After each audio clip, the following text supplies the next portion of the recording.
नमस्कार साथियों, कैसे हो? अच्छे हो ना? हमारा जो बिंदु चल रहा था उस बिंदु का नाम था संधि। ठीक है, तो अपनों ने मतलब के पिछले वीडियो में देखा था संधि के बारे में सामान्य जानकारियाँ। ठीक है, आज हम संधि के बारे में और भी अधिक करेंगे। ठीक है, हमारा बिंदु चल रहा था, उसका नाम था संधि। ठीक है ना, उसका नाम क्या था? संधि था। ये दोनों ही जो लिखे हैं ना मैंने शब्द, ये दोनों ही शब्द क्या है? ये दोनों शब्द है शुद्ध रूप में। ठीक है, और अब ध्यान रखना कि संधि क्या होती है। दो वर्णों के परस्पर मिलने पर जो विकार उत्पन्न होता है उसे क्या कहते हैं? संधि कहते हैं। ध्यान देना, मैंने कल लिखवाई थी संधि की आपको परिभाषा के दो वर्णों के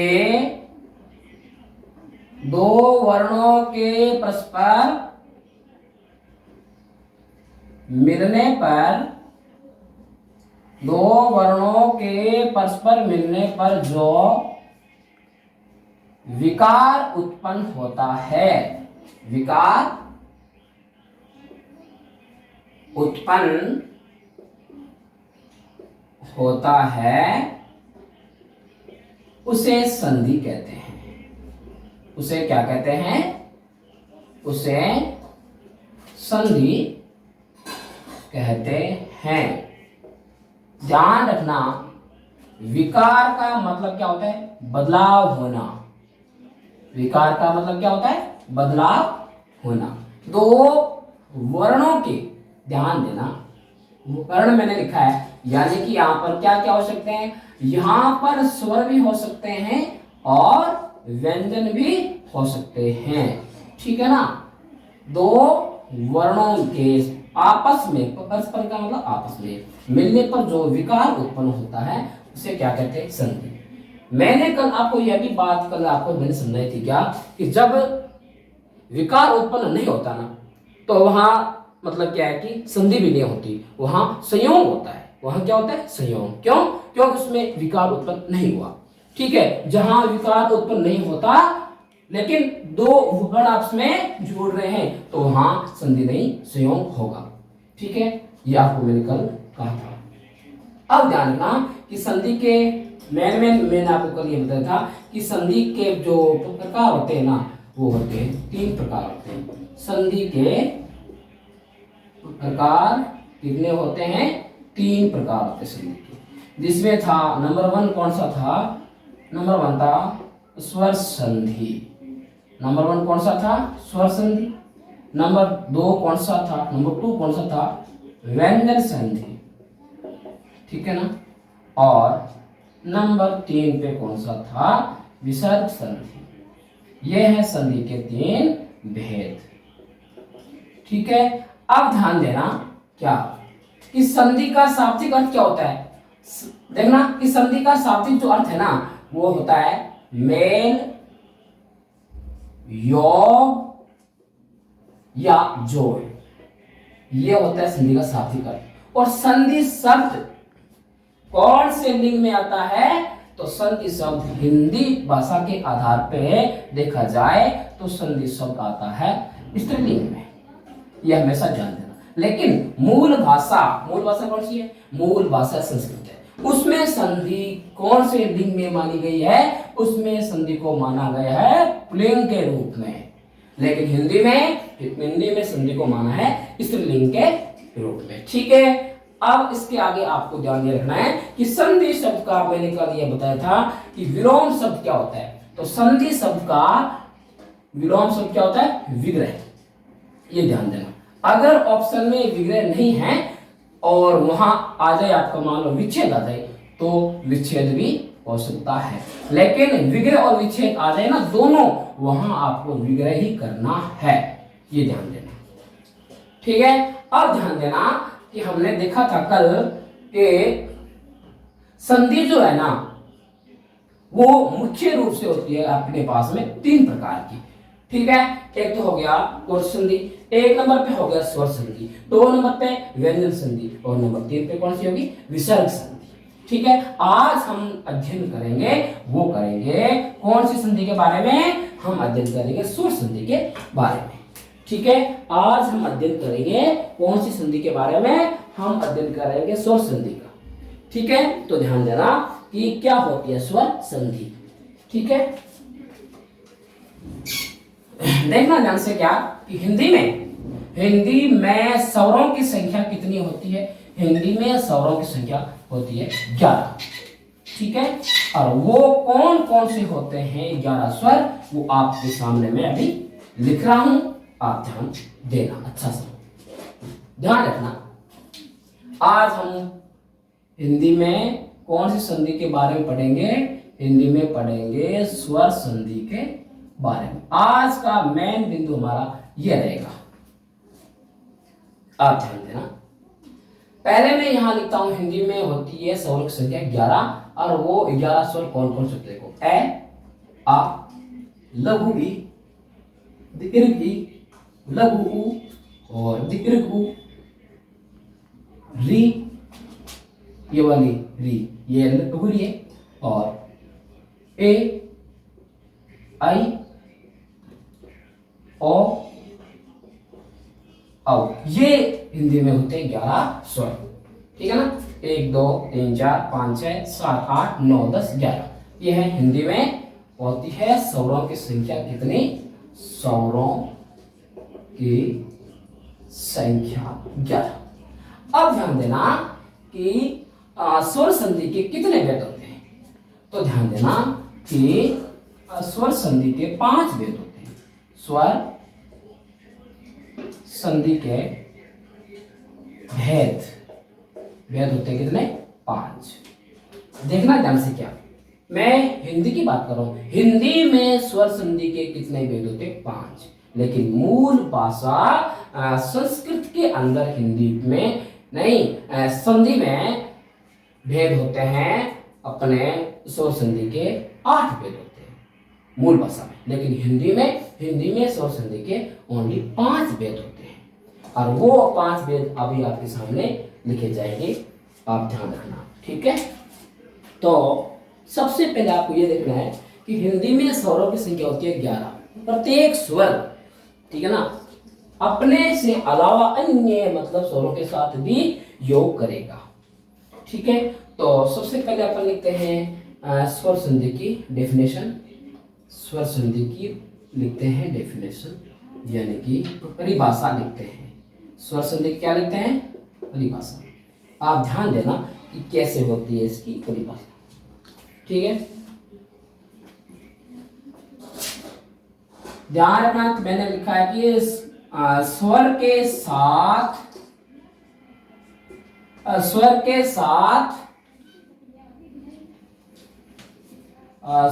के योग से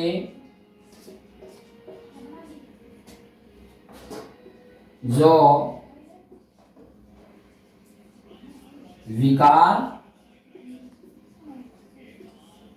उत्पन्न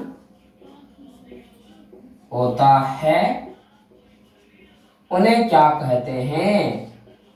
उन्हें नाम दिया जाता है स्वर संधि का। यानी कि स्वर के साथ स्वर का योग, यह क्या लिखा है कि स्वर के साथ स्वर का ही योग होना चाहिए। मतलब क्या इसका? देखना, प्रथम पद के अंत में भी क्या आना चाहिए? स्वर। अंतिम पद जो होता है उसके प्रथम वर्ण की जगह क्या आना चाहिए? स्वर। ठीक है, जैसे संधि में 2 पद होते हैं। एक तो ये हमारा, इसको मान लो प्रथम पद हो गया, और ये हो गया मान लो अंतिम पद। ठीक है ना, अंतिम पद को पद भी कहते हैं, और प्रथम पद को कहते हैं पूर्व पद। ये भी ध्यान देना। तो देखना क्या, मैंने इसलिए बहुत बता रहा हूं कि प्रथम जो होता है पद, उसका अंतिम वर्ण क्या होना चाहिए?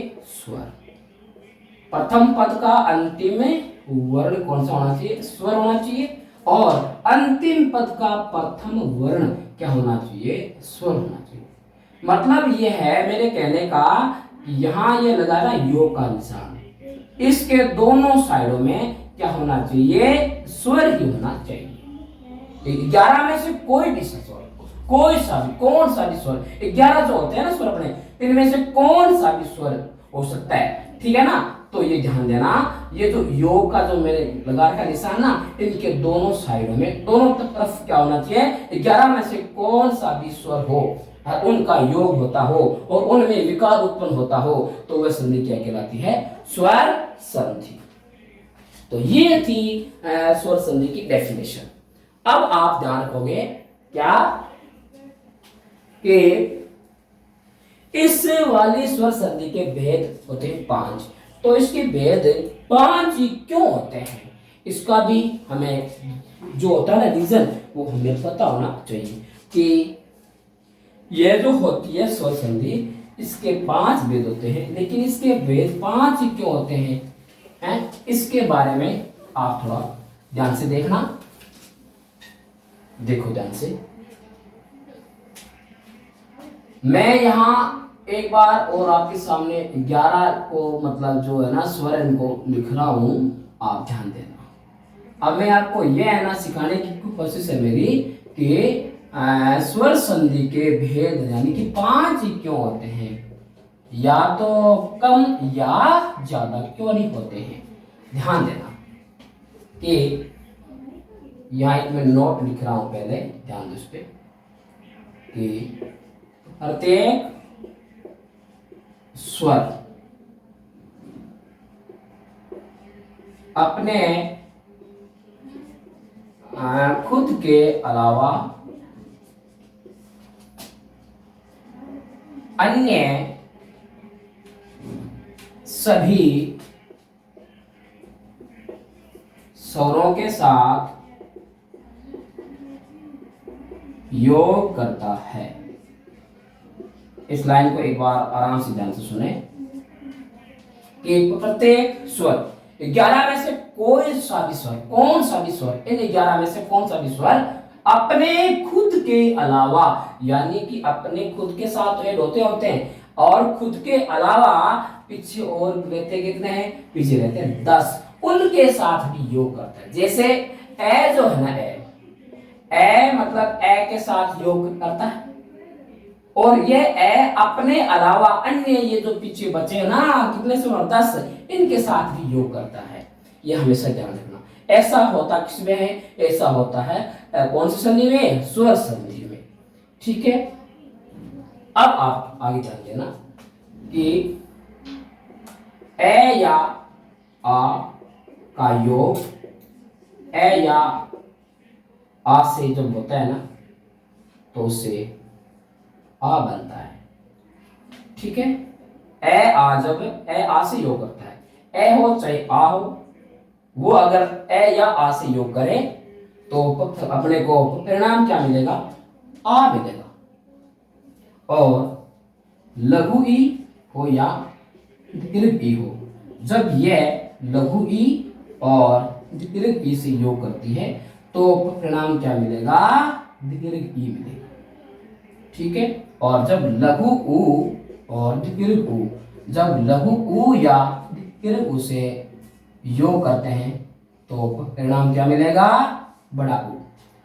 तो ये ध्यान देना, ए या आ, जब ए या आ से ही योग करें तो हमें आ मिलेगा। लघु ई या दीर्घ ई, जब लघु ई या दीर्घ ई से योग करेगी तो प्राप्त हमें होगा क्या? बड़ी ई। और जब लघु ऊ और दीर्घ ऊ जब योग करते हैं किससे? लघु ऊ और दीर्घ ऊ से, तो हमें क्या मिलेगा? बड़ा ऊ मिलेगा। ऐसा मतलब कौन सी संधि में होता है? ऐसा होता है, उस संधि का नाम है कौन सी संधि? दीर्घ संधि। ये एक नाम आ गया स्वर संधि की संधियों में से। क्या नाम आ गया? नाम आ गया दीर्घ संधि। देखो ध्यान से, ए या आ का योग ए या आ से होता है तो आ मिलेगा। लघु ई दीर्घ ई का योग लघु ई और दीर्घ ई से होगा तो क्या मिलेगी? अपने को दीर्घ ई मिल जाएगी। लघु ऊ और ये वाला बड़ा ऊ, जब लघु ऊ और दीर्घ ऊ से मिलेंगे तो क्या मिलेगा? बड़ा ऊ। ऐसा कौन सी संधि में होता है? ऐसा होता है, उस संधि का नाम होता है दीर्घ स्वर संधि। तो अब इसकी क्या है पहचान, क्या होती है, ये भी अपन सीखेंगे। कि एग्जाम में ऐसे सवाल पूछे जाते हैं कि 4-5 दिए जाते हैं, अपने को शब्द दिए जाते हैं और ऐसे पूछा जाता है कि इन शब्दों में कौन सी संधि है। तो हमें ना संधि की पहचान, इंट्रोडक्शन आनी जरूरी है। हमें अगर संधि की मतलब पहचान नहीं आएगी ना तो हम बिल्कुल नहीं बता सकते कि इसमें कौन सी संधि है। तो हमें ना संधि की क्या आनी चाहिए? इंट्रोडक्शन, पहचान आनी जरूरी है। तो ध्यान देना कि दीर्घ ये जो संधि है ना, इसकी क्या पहचान है? आ की मात्रा, बड़ी ई की मात्रा, बड़ा ऊ की मात्रा अगर किसी भी शब्द में मिल जाए वो वाला शब्द कौन सी संधि का होगा? दीर्घ स्वर संधि का। जैसे इसको आप एग्जांपल से समझो। रामावतार, देख ध्यान से देखना क्या लिखा है मैंने शब्द रामावतार। इसका होगा संधि विच्छेद राम प्लस अवतार। ये देखो मैं क्या आ की मात्रा, ये यहां से शब्द का विच्छेद होगा राम प्लस अवतार, ये आगे आ की मात्रा इसमें। ठीक है, अब ध्यान देना नाम आ रहा है गिरीश। तो देखना ये आपके सामने दिख रही होगी बड़ी की मात्रा है ना। तो ये शब्द ना यहां से विच्छेद होगा गिरी प्लस ईस, लघु ई यहां पर दीर्घ ई। ये जब आपस में योग करेगी तो हमें क्या मिल जाएगा? दीर्घ ई, यानी कि ये, यानी आ की मात्रा आपने ध्यान से देख लिया और बड़ी की मात्रा को आपने देख लिया। अब आप देखेंगे बड़ा ऊ की मात्रा वाले शब्द। मैं यहां लिख रहा हूं, आप ध्यान से देखना। लिखा मैंने भानुदय, मैंने क्या लिखा है? भानुदय। देखना भानुदय में नए के नीचे क्या है? बड़ा ऊ की मात्रा लगी हुई है। तो इसका विच्छेद कैसे होगा? भानु प्लस उदय, यानी लघु ऊ और लघु ऊ मिलकर के क्या हो जाएगा? बड़ा ऊ। तो ये देखो इसकी होगी पहचान। तो आपको बस इतना ही ध्यान रखना है कि आ की मात्रा दिख जाए, बड़ी ई की मात्रा दिख जाए और बड़ा ऊ की मात्रा दिख जाए, वहां कौन सी संधि होगी? वहां संधि होगी कौन सी? उस संधि का नाम है कौन सी संधि? दीर्घ स्वर संधि। कौन सी संधि है? दीर्घ स्वर संधि। ठीक है, आपको एक संधि का नाम आपको मिल चुका। अब अपन इसके अलावा आगे और देखते हैं कौन सी संधियां होती है अपने स्वर संधियों में। एक संधि का नाम आ गया हमारे पास में, वो है दीर्घ स्वर संधि और उसकी पहचान भी हमने देख ली है। आ की मात्रा होनी चाहिए और बड़ी की मात्रा होनी चाहिए और बड़ा की मात्रा होनी चाहिए। ठीक है, अब आप देखना कि ए आ ने आपस में योग किया तो हमें आ मिल गया, ई ने आपस में योग किया तो हमें ये बड़ी ई मिल गई और ऊ ने जब आपस में योग किया तो हमें क्या मिल गया? बड़ा ऊ मिल गया। अब मैं यहां लिखूंगा दीर्घ स्वर संधि की डेफिनेशन। दीर्घ स्वर संधि, आप ध्यान रखना इसकी क्या होती है डेफिनेशन कि जब ए आ ई बड़ी ई लघु दीर्घ ऊ अपने सजातीय यानी सम्मान जाति के सजातीय स्वरों के साथ योग करते हैं, वहां दीर्घ स्वर संधि होती है। ये है इसकी डेफिनेशन। जब ए आ लघु ई दीर्घ ई लघु उ दीर्घ उ अपने सजातीय स्वरों के साथ योग करते हैं, यानी योग करते हैं मतलब क्या होता है, वो जुड़ते हैं, तो वहां कौन सी संधि होती है, दीर्घ स्वर संधि। ठीक है, अब ध्यान देना, ये थी दीर्घ और स्वर संधि की डेफिनेशन। अब आप देखना कि ये जब अपने सजातीय स्वरों के साथ में योग करते हैं ना, तो ये क्या बन जाते हैं, दीर्घ बन जाते हैं। क्या बन जाते हैं, दीर्घ बन जाते हैं। जैसे ए का आ बन जाता है, लघु ई दीर्घ ई का बन जाता है बड़ी ई, लघु उ और दीर्घ उ का बन जाता है बड़ा उ। ये बन जाते हैं क्या, दीर्घ बन जाते हैं। ठीक है, तो ये थी अपने पास में दीर्घ स्वर संधि। अब अपन इसके आगे अध्ययन करते हैं, ध्यान से देखना। ठीक है ना, देखो अभी तक हमने हमारे इन स्वर संधि में एक ही भाग को पढ़ा है, वो कौन सा है, दीर्घ स्वर संधि। और ए आ ई उ अपने सजातीय स्वरों के साथ में योग करते हैं, और योग करने के बाद उनमें क्या होता है, विकार उत्पन्न होता है, और विकार उत्पन्न होते ही वो दीर्घ बन जाते हैं, और वैसा होता किसमें, दीर्घ स्वर संधि में होता है। अब ध्यान देना, क्या अभी तक हमने ये सीखा कि ए आ आपस में योग करते हैं तो आ बनता है, और ई आपस में योग करते हैं तो बड़ी बनती है, उ आपस में योग करते हैं तो क्या बनता है, बड़ा बनता है।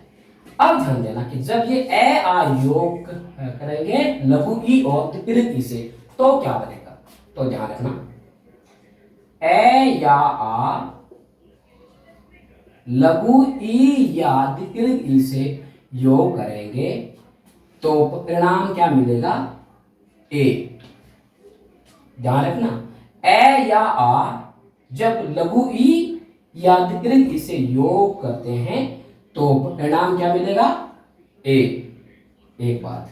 नंबर 2, ए या आ जब योग करते हैं लघु उ और दीर्घ उ से, लघु उ और दीर्घ उ से योग करते हैं कौन, ए या आ, तो क्या मिलता है, हमें प्राप्त होता है ओ। क्या मिलता है, ओ मिलता है। ठीक है, और जब ए आ योग करते हैं किससे, लघु री से, जब ए या आ लघु री से योग करते हैं तो परिणाम क्या मिलेगा, मिलेगा अर। अरे इसमें क्या है, हलंत है।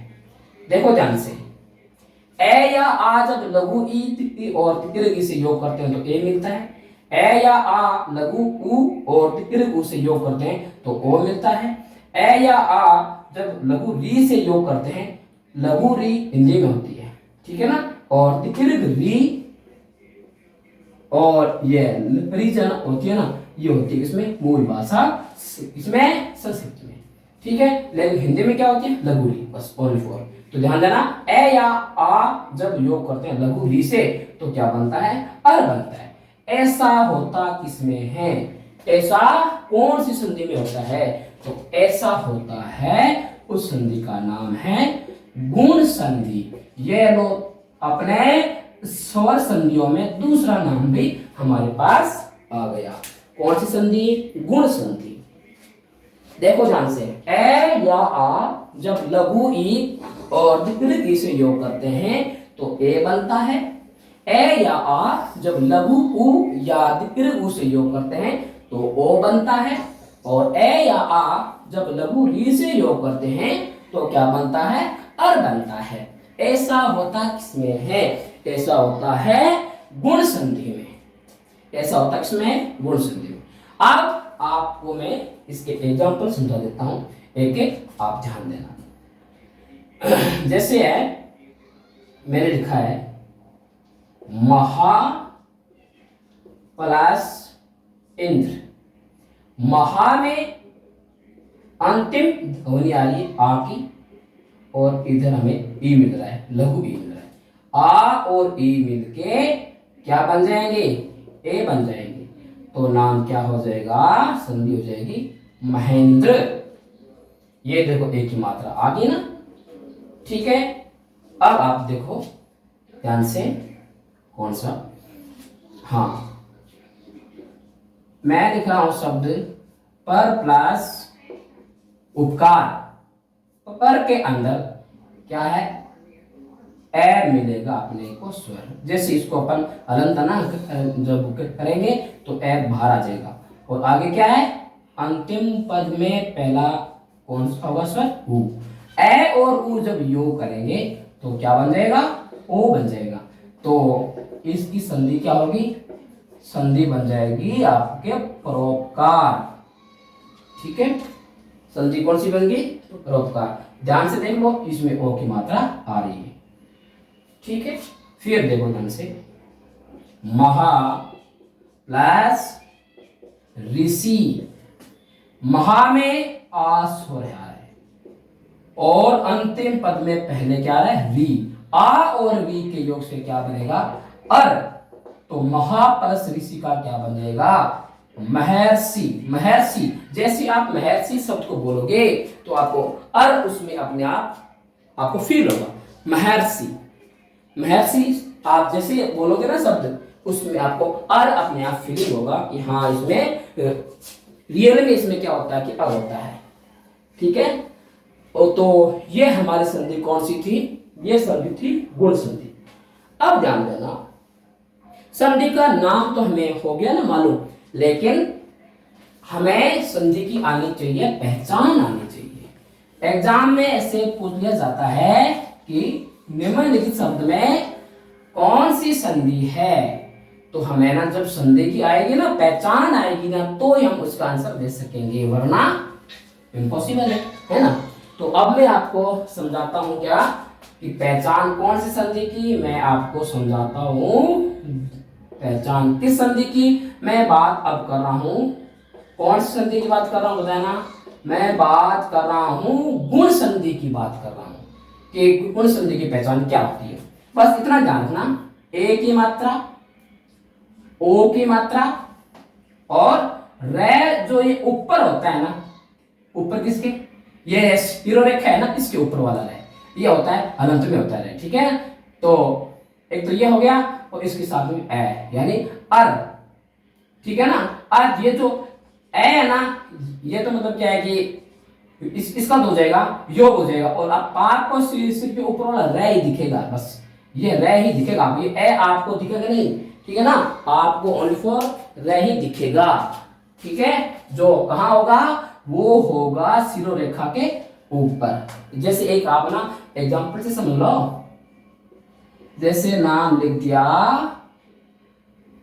सप्तर्षि। अब देखो आपको क्या दिख रहा है, रे ही दिख रहा है, खाली ए दिख रहा नहीं है ना, क्योंकि ये जो ए है ना, इस वाले व्यंजन में शामिल हो गया, ठीक है। तो ये ए रे, यानी आपको सिर्फ ये रे ही दिखेगा खाली, ठीक है। तो ध्यान ये रखना है, ए की मात्रा, ओ की मात्रा, और हीरो रखे के ऊपर वाला रे जब आपको दिख जाए तो आप ये समझना कि अमुक जो होगा शब्द है वो कौन सी संधि का होगा, गुण संधि का होगा। जैसे मैं नाम लिख रहा हूं महेश, दिनेश, राकेश। आप देखो इसमें एक ही मात्रा, एक ही मात्रा, एक ही मात्रा है ना, तो ये मतलब ये जो है ना शब्द है वो मतलब वो कौन सी संधि के, गुण संधि के। और देखो ध्यान से, जैसे महोत्सव, महोत्पल, और परोपकार, ये आप देखो ध्यान से, इसमें आपको ओ की मात्रा दिखाई दे रही है ना। तो ये भी होगी आपके शब्द किसमें, गुण संधि के, ठीक है। आप देखो महर्षि और सप्तर्षि, राजर्षि और असरतु, ये जो है ना सब इसमें आपको रे दिखेगा, कहां, रे दिखेगा सिरो रेखा के ऊपर। तो ये समझ लेना कि ये जो दिए गए नीचे जितने भी शब्द है ना, वो कौन से संधि के हैं, वो है गुण संधि के। तो ये थी पहचान किस संधि की, गुण संधि की। अब देखो अपने स्वर संधियों में दो संधियों के नाम आ गए। एक तो आ गया खाद्य इर्द, एक आ गया गुण। ठीक है, अब हम इसके आगे वाले भी नाम देखेंगे कि वो नाम कैसे आए हैं। ध्यान देना, हिंदी में स्वरों की संख्या होती है 11।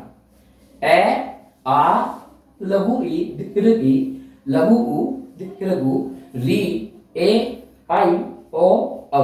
ये हो गए 11 स्वर। अब ध्यान देना कि ए, आ जब आपस में योग करते हैं तो आ बनता है। ई आपस में योग करते हैं तो दीर्घ ई बनता है। उ जब आपस में योग करते हैं तो बनता है बड़ा उ बनता है। और ऐसा होता है किसमें, दीर्घ स्वर संधि में।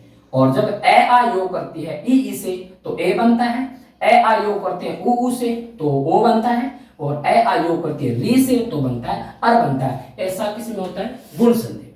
तो हमने यहाँ री तक के मतलब जितने भी दिख रहे हैं आपको दिख रहे हैं ना ये स्वर, इनका योग कर लिया है री तक। लेकिन ए आई ओ औ का अभी तक हमने योग नहीं किया है। तो अब हम इनका भी योग करेंगे। ध्यान देना, ए या आ का योग जब ए या आई से हो जाए, यानी जो प्रथम जो पद होता है उसमें ए या आ जाए और अंतिम जो पद होता है उसका प्रथम वर्ण आ जाए ए या आई आ जाए, तो अपने को परिणाम क्या मिलेगा, आई। ठीक है, और जब ए या आ का योग ओ या औ से हो जाए तो परिणाम क्या मिलेगा, औ। अब देख लो, ए आ का योग ए आई से हो गया, ए आ का योग ओ से भी हो गया ना। तो जब ए आ का योग ए आई से होता है तो परिणाम क्या मिलेगा, आई। जब ए आ का योग ओ औ से होता है तो परिणाम क्या मिलेगा, औ। ठीक है, तो ऐसा होता किसमें है, कौन सी संधि में ऐसा होता है, नाम एक और आ गया हमारे सामने। ऐसा होता है कौन सी स्वर संधि में, वर्धी स्वर संधि में। ये आ गया तीसरा नाम भी हमारे सामने आ गया कि ए आ का योग जब ए आई से होता है तो क्या बनता है, आई बनता है। ए आ का योग ओ औ से आता है तो हमें क्या मिलता है, हमें मिलता है औ मिलता है। ठीक है, और ऐसा होता किसमें है, ऐसा होता है अपने वर्धी संधि में। ठीक है, तो अब आप इसके एग्जांपल समझे थोड़े, ध्यान रखना। तो पहले इसकी मैं आपको बता देता हूं, उसकी पहचान बता देता हूं, ताकि जो भी आपके सामने, जैसे ही कोई भी आपके सामने शब्द आ जाएगा आप तुरंत उसकी पहचान कर लोगे। ध्यान देना, पहचान क्या है, आई की मात्रा, औ की मात्रा, बस ये जो दो मात्राओं वाले शब्द होते हैं, दो मात्राओं वाले, वो सारे के सारे शब्द कौन सी संधि के माने जाते हैं, वो शब्द माने जाते हैं वर्धी संधि के। वर्धी जो संधि होती है ना उनके माने जाते हैं। जैसे अब आप देखना, एकैक, महौषधि। अब आप देखना ध्यान से, इस वाले कै पे दो मात्राएं आ रही है और है के आगे ये दो मात्राएं देख लो, औ की मात्रा यहां पर और यहां पर है ऐ की मात्रा। अब मैं इनका करता हूं संधि विच्छेद, एक प्लस एक, इसका संधि विच्छेद महा प्लस औषधि। देखो ध्यान से, यहां आ रहा है एक, कै को जब अपन करेंगे स्वर रहित तो बाहर क्या आ जाएगा, ए। और आगे क्या आ रहा है, अंतिम वाले पद में पहले ए आ रहा है, ए और ए का योग हो रहा है यहाँ पे, ए और ए का योग हो रहा है। तो जब ए और ए का योग होगा तो क्या बन जाएगा, ऐ। ऐ की मात्रा ऐसे होती है, दो मात्रा होती है। ठीक है ना। आप देखो महा, महा जैसे इस है को अनंत में लिखेंगे ना तो आ बाहर आ जाएगा और आगे क्या आ रहा है, औ। तो जब आ और औ का योग होता है तो क्या बनेगा, औ बनेगा। ठीक है, तो ये हो जाएगा मौषधि। तो देखो जब आ और औ का जब योग होता है तो क्या बनता है, औ। ऐसा होता किसमें है, वर्धी संधि में। यह है इसकी पहचान, इसके एग्जाम्पल। ठीक है, अब आपके सामने नाम आ गए तीन। नाम आ गए 3। देखो एक नंबर में क्या आया था, दीर्घ संधि। नंबर 2 में कौन सा आया था, नंबर 2 में आया था गुण संधि। नंबर 3 में आया था वर्ध संधि। अब अपन इसके अगले वाले नाम के बारे में जानकारी हासिल करते हैं, ठीक है ना। अब हमने ए आ का योग अपने के साथ में, ए आ का योग ए आ से भी होता है और ए आ के अलावा भी हमने सारे स्वरों के साथ में ए आ का योग कर लिया, ठीक है ना। लेकिन अभी तक हमने ए आ का योग ही किया है सारों के साथ में, हमने ई उ ली ए आई इनका योग अब तक किया नहीं है, ठीक है ना। तो आप ध्यान रखना, ठीक है। अगले वाले नाम के बारे में अपन जानकारी हासिल करते हैं कि आगे वाले की जो संधि है ना उसका नाम कैसे आया, ठीक है। तो आप ध्यान देना, मेरे को यहाँ एक बार और लिखने पड़ेंगे सो है ना, क्योंकि इन्हीं का याद सारा काम इन्हीं का ही है। इनके बिना तो मतलब ये जो है ना संधि पढ़ना भी मुश्किल है ना, क्योंकि इनके बिना तो समझ नहीं आता है। तो इनको मैंने कितनी बार लिख रहा हूँ, देखो आप हिसाब लेना, ओनली फॉर आपको समझाने के लिए। ध्यान देना, देखो ए आ का योग ए आ के साथ में हो गया और ए आ के अलावा सारे के सारे स्वरों के साथ में ए आ का योग हमने कर लिया, ठीक है। अब क्या करेंगे, ई का भी योग करेंगे, ठीक है ना। तो देखो ध्यान से कि जब लघु ई या दीर्घ ई का योग अन्य स्वरों से हो जाए, कौन से स्वरों से हो जाए, अन्य स्वरों के साथ, क्योंकि लघु ई और दीर्घ ई का जो योग है ना वो इनके ना मतलब क्या खुद के साथ में तो हो गया था, किसमें, दीर्घ स्वर संधि में ई का योग दीर्घ में हो गया था, है ना। लेकिन ई में ई के अलावा है ना जितने भी ये जो स्वर है ना इनका योग अभी तक हुआ नहीं था। तो जब लघु ई और दीर्घ ई का योग अन्य स्वर कितने, ई और ई को इस बार छोड़ो तो अन्य स्वर कितने होंगे, 10, क्योंकि जब ई आएगी तो सारे होते हैं 11 स्वर होते हैं। तो मान लो यहाँ पर ई आ गया तो पीछे इसकी स्वर कितने रह जाएंगे, 10 रह जाएंगे। तो जब लघु ई और दीर्घ ई का योग अन्य स्वरों के साथ में होगा तो देखो क्या विकार ध्वनि होगा, ई और ई की जगह ये बन जाएगा।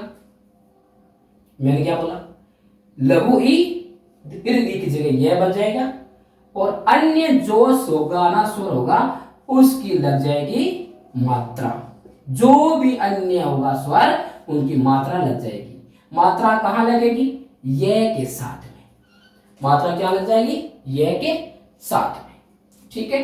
तो अब देखो लघु ई और दीर्घ ई का सारे स्वरों के साथ में योग हो गया है, ठीक है। अब ध्यान देना, लघु उ और दीर्घ उ का योग लघु उ और दीर्घ के साथ में हो गया था, किसमें, दीर्घ वो स्वर संधि में हो गया था, लेकिन इनका योग अन्य स्वरों के साथ में हुआ नहीं अभी तक। तो लघु उ और दीर्घ उ का योग जब अन्य स्वरों के साथ होगा, अन्य स्वरों के साथ होगा तो ध्यान देना कि क्या विकार उत्पन्न होता है। उ और ये बड़ा उ की जगह बन जाएगा वह बन जाएगा, क्या बन जाएगा, वह, और अन्य जो भी होगा स्वर होगा उसकी लग जाएगी मात्रा। मात्रा कहां लगेगी, वह के साथ में। अब देखो उ और ये जो है ना इसका भी योग है सारे स्वरों के साथ में। अब आप देखना री का, आप देखेंगे री का, ये जो री है ना ये है री है, कौन सी री है, ये है लघु री। जब ये लघु री का योग अन्य स्वरों के साथ होगा, अन्य कितने हैं, 10 है ना, अन्य स्वरों के साथ होगा तो री का विकार किस रूप में हो जाएगा, रे के रूप में, और अन्य स्वर की क्या लग जाएगी, मात्रा। ये मात्रा कहां लगेगी, रे के साथ में, है ना। तो ऐसा होता किसमें है, ऐसा होता है अपना यण संधि में। ऐसा किसमें होता है, यण संधि में। ये नाम और आ गया स्वर संधि में। अब आप हमारे पास में नाम 4 नाम हो गए। पहला दीर्घ स्वर संधि, दूसरा गुण संधि, तीसरा वर्ध संधि, चौथा यण संधि। आगे समझ में? ठीक है ना? अब ध्यान दो, क्या हमने यहां तक समझ लिया कि ऐसा होता है यण संधि में। अब आपको यह समझना है कि यण संधि की पहचान क्या है। यण संधि की पहचान क्या है? तो देखो ध्यान से बेटा, ये, रे और वे के पहले आधा वर्ण आएगा। ये ध्यान रखना है, ये, रे, वे से पहले क्या आएगा? आधा वर्ण आएगा। वो कैसे? जैसे मैं शब्द लिख रहा हूं आपके सामने, प्रत्येक ये दिख रहा है ना, ये से पहले देखो आधा तय आ गया, आया नहीं आया? तो ये वाला शब्द कौन सी संधि का हो गया? यण का हो गया। और देखो वधु, ये नहीं है, एक और देखो आप, हाँ, वधवा गमनम, वधवा गमन। अब ध्यान से देख लो, वह दिखाई दे रहा है क्या? बिल्कुल दिखाई दे रहा है ना? ये आधा आ गया। देखो मैंने क्या कहा था, ये, रे, वे से पहले आधा क्या आएगा? वर्ण आएगा। ठीक है ना? और देखो ध्यान से, ठीक है, जैसे लिखा है क्या, ये हो गया, प्रत्येक हो गया, वधवा गमनम हो गया। अब रे से पहले देखते हैं ना, तो देखना मात्रा क्या। तो देखो ये जो रे है ना, है, ये क्या है? ये है, एक होता है संयुक्त अक्षर होता है। तो रे का शाब्दिक विच्छेद आधा तय और रे पूरा है। तो रे से पहले ध्यान से देख लो क्या आ गया? आधा तय, है ना? तो ये, रे और वे से आधे आधे आ रहे नहीं आ रहे? आ रहे ना? ऐसा कौन सी संधि में होता है? ऐसा होता है यण संधि में। ये इसकी पहचान है, बहुत आपके लिए इजी हो गया है। आपको जब एग्जाम में पूछ लिया जाए कि निम्नलिखित शब्द एक आपको दे दिया जाए और आपसे पूछ लिया जाए कि निम्नलिखित शब्द में कौन सी संधि है, तब आपको संधि की क्या आनी चाहिए? पहचान। जैसे आप देखोगे, ये, रे और वे से पहले आधा अक्षर है क्या? अगर आपको आधा अक्षर मिलता है तो वह वाला शब्द कौन सी संधि का माना जाएगा? यण संधि का माना जाएगा। ठीक है? अब आप देखो कि यण संधि के बारे में और क्या क्या है। आप ध्यान रखना, ये वाली है ना संधि, बहुत मोस्ट इंपोर्टेंट संधि। इसी वाली संधि में से अक्सर पूछे जाते हैं एग्जाम में। ठीक है? तो आप ध्यान देना, देखो ध्यान से कि जब ई का योग अन्य मतलब स्वरस होता है तो ये बनता है। ऊ का योग जब अन्य किसी मतलब क्या है, किस ओर से होता है तो वह बनता है। और री का योग अन्य किसी से होता है तो रे बनता है। और अन्य जो भी होगा ना स्वर, उसकी क्या लग जाएगी? मात्रा। तो ऐसा किस में होता है? ऐसा होता है अपने यण संधि में। ठीक है ना? अब अपने पास में दे दिया जाए कोई शब्द, जैसे ये दे दिया, प्रत्येक दे दिया, और इसका हमें सब पूछ लेते हैं कि इसका सही संधि विच्छेद क्या होगा। तो आपको संधि विच्छेद देखो ध्यान से कि कैसे करना है, ध्यान रखना। सबसे पहले आप ये देखोगे क्या कि आधे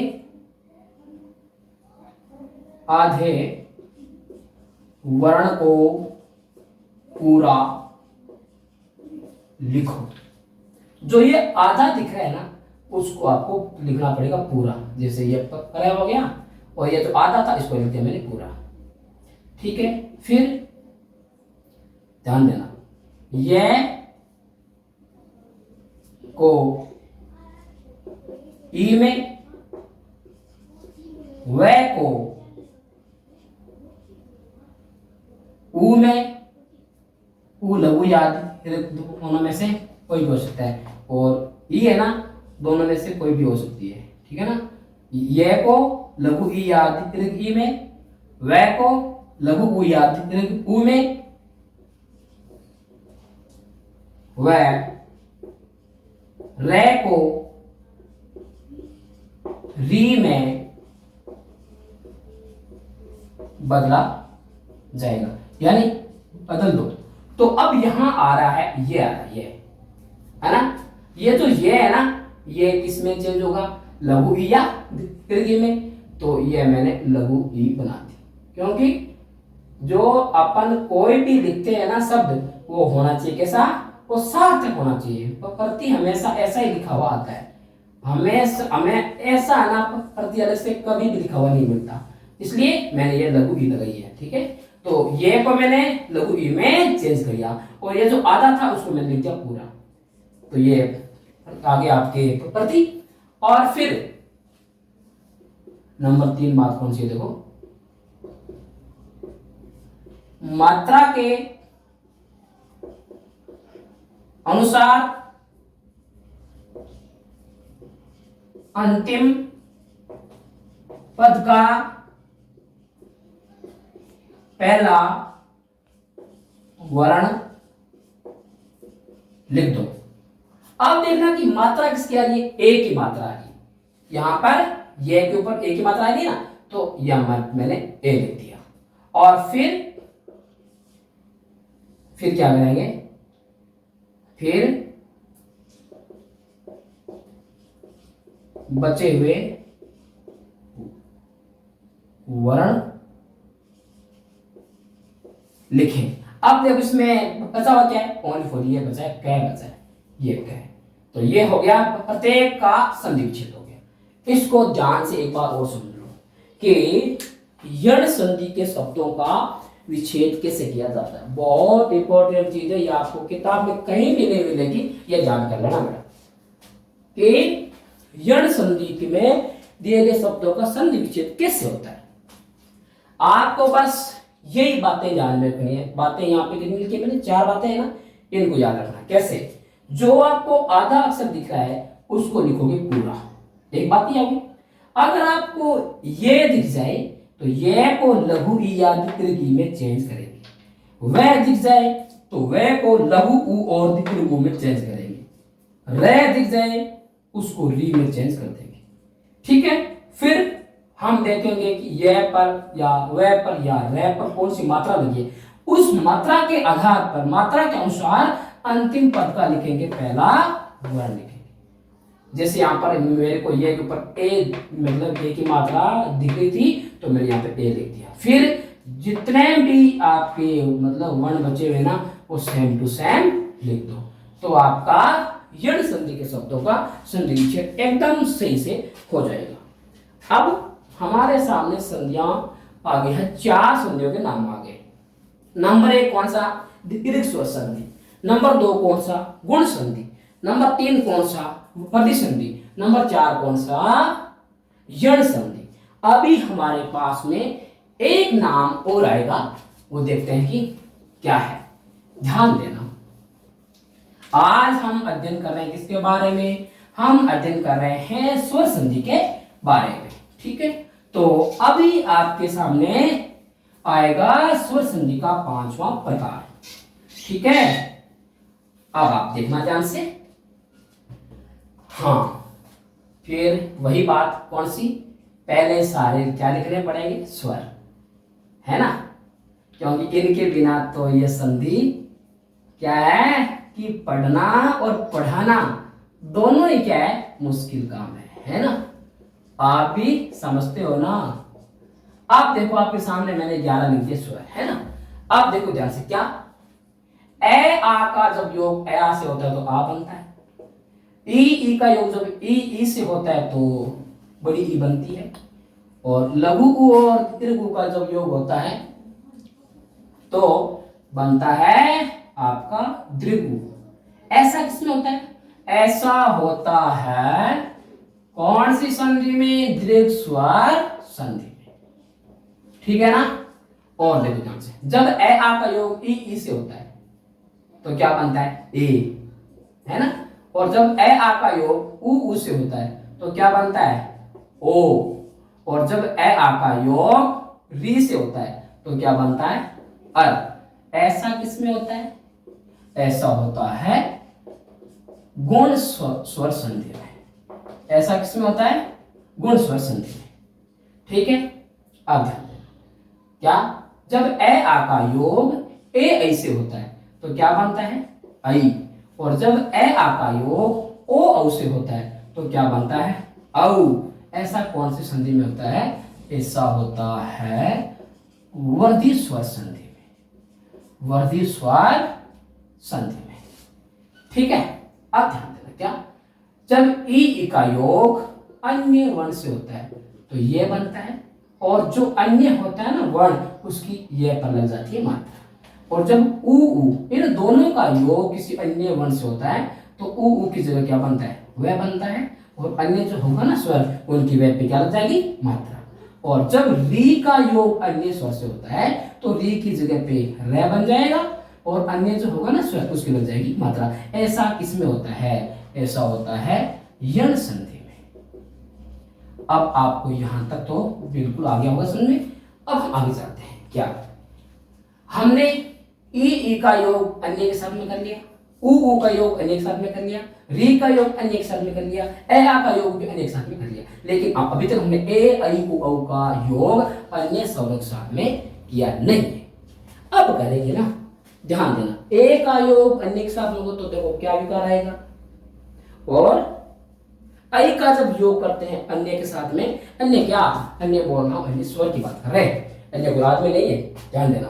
तो देखो ध्यान से, जब ए का योग करते हैं अन्य स्वर के साथ में, अन्य स्वर के साथ, तो क्या विकार उत्पन्न हो जाएगा? आय बन जाएगा। क्या बन जाएगा? आय। और जब ऐ का योग कर देंगे अन्य स्वर के साथ में, ऐ का योग कर देंगे अन्य स्वर के मतलब स्वर के साथ में, तो क्या बन जाएगा? आय।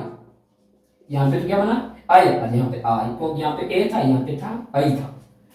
अब देखो, ओ का जब योग करेंगे अन्य स्वर के साथ, अन्य स्वर के साथ, तो क्या बन जाएगा? अव। और औ का योग करेंगे अन्य स्वर के साथ में, किसका योग? औ का, तो क्या बन जाएगा? आव।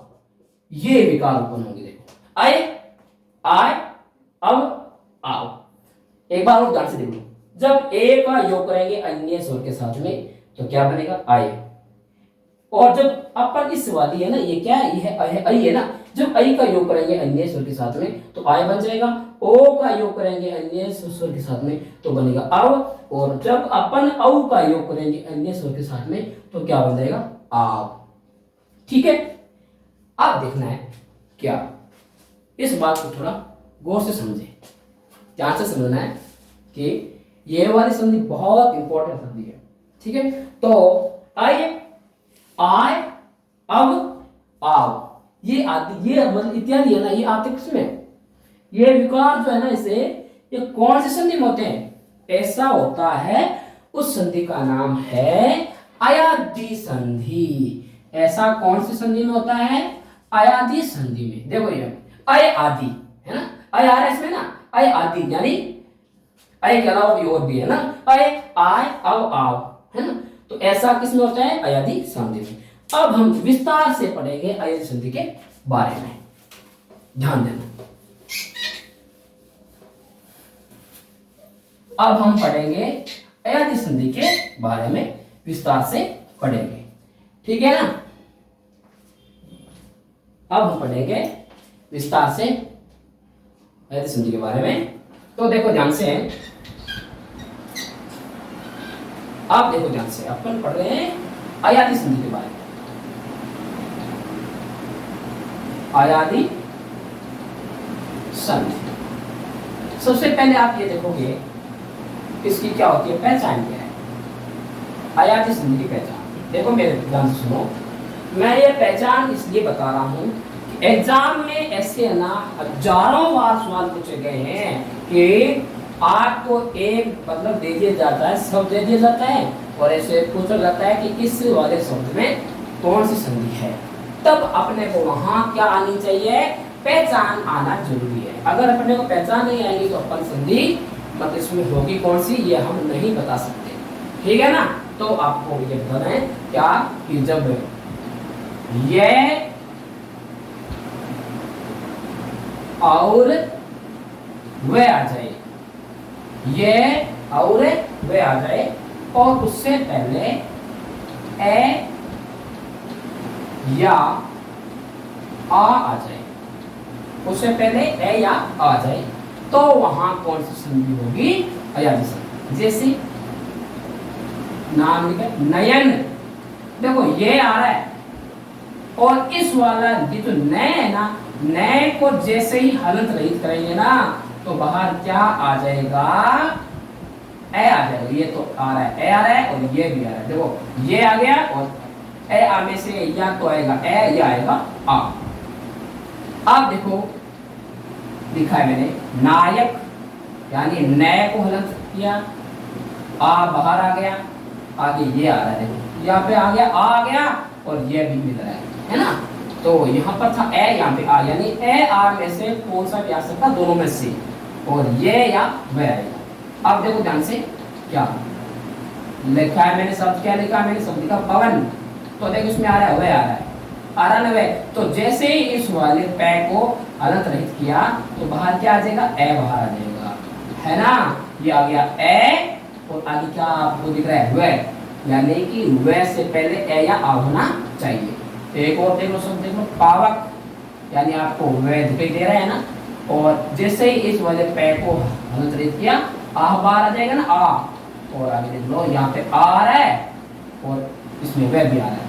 तो यह है आपके अयाजी संधि की पहचान। अब आप समझ गए होंगे।